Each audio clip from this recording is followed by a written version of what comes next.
नवसूर्य news मध्ये आपले स्वागत आहे। आम्ही तुमच्यासाठी घेऊन येतो ताज्या घडामोडी, सत्याची जाण आणि तुमच्या जवळच्या परिसरातील खास बातमी। सबस्क्राइब करा आणि बेल आयकॉन दाबायला विसरू नका। नवसूर्य न्यूज, आपल्या हक्काचे व्यासपीठ।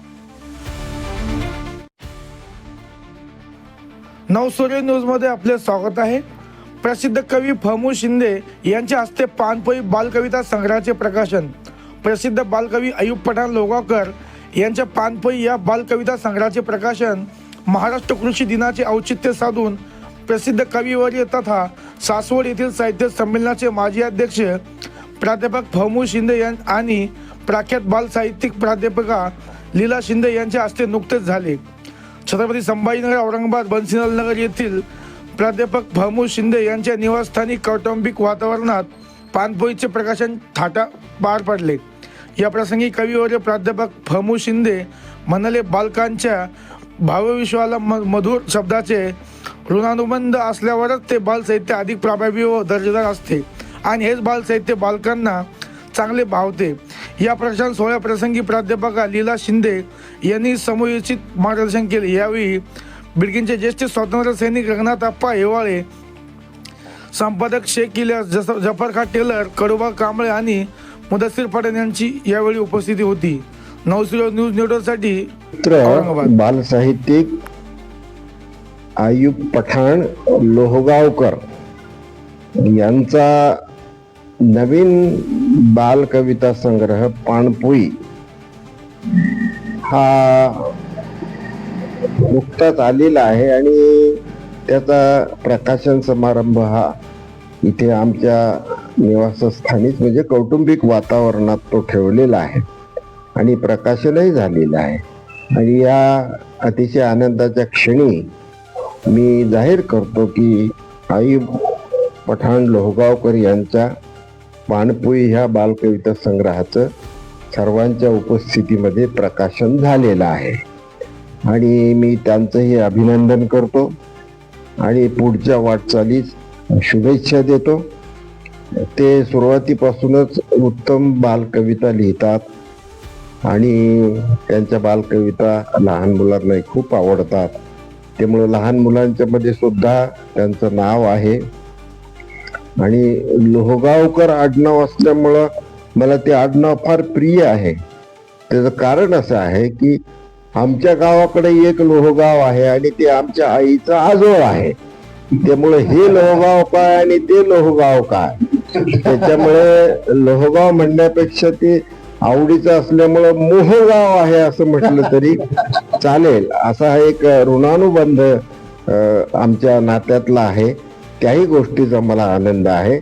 उत्तर अतिशय उत्तम अशा प्रकारची त्यांची या बाललेखन साहित्य क्षेत्रातली वाटचाल हो, अशा शुभेच्छाही मी मनापासून त्यांना देतो। या प्रसंगी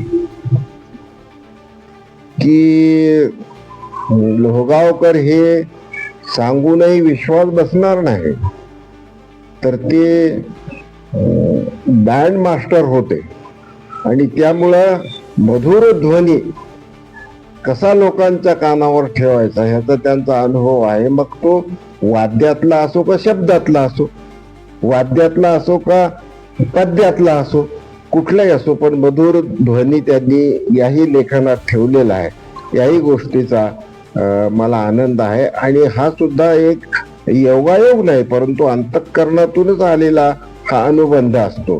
त्याही गोष्टीचा खरोखर सगळ्यांनाच आनंद आहे। मी पुन्हा एकदा त्यांचं मनपूर्वक अभिनंदन करतो। अयूब पठाण यांच्या पानपोई ह्या बालकविता संग्रहाचं प्रकाशन आमच्याकडे होत आहे, याचा मला खूप आनंद आहे। आत्ताच आपल्याला कळलं की band master to school master, खरं म्हणजे स्कूलमध्ये देखील ते बँड मास्टरच आहे, म्हणूनच ते विद्यार्थी प्रिय पण आहेत। आणि विशेष म्हणजे बालकविता ही काही सोपी गोष्ट नाही आणि ती बालकविता मुलांसाठी लिहिणं आणि सादर करणं हे बँड शिवाय होऊ शकत नाही आणि म्हणून त्यांचं फार मनापासून मी अभिनंदन करते.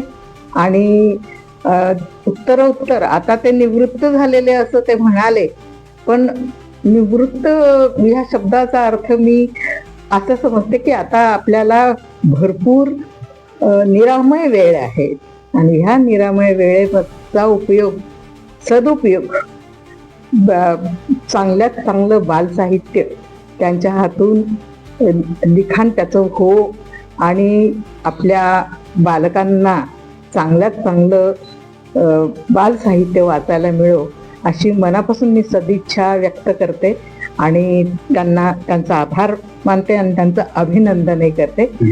पानपोईबद्दल मला विशेष सांगायचं की पानपोई हे शीर्षक मला इतकं आवडलं. त्यांनी आता सांगितलं की पावसाळ्यात आपल्याला पानपोईचं प्रकाशन करावं लागतंय, पण आता भारताची एकंदरीत परिस्थिती आणि त्यातल्या त्यात मराठवाड्याची आपण परिस्थिती पाहिली तर आपल्याला 12ही महिने पानपोईची गरज आहे. म्हणून ही पानपोई ही 12ही महिने आपल्याला वाचायला मिळो, त्याचा अनुभव घ्यायला मिळो हे मनापासून वाटतं. आणि म्हणून पावसाळा हाच ऋतू नाही तर सगळ्या ऋतूंमध्ये बालसाहित्य त्याचं बहरत राहावं अशी मनापासून एक सदिच्छा.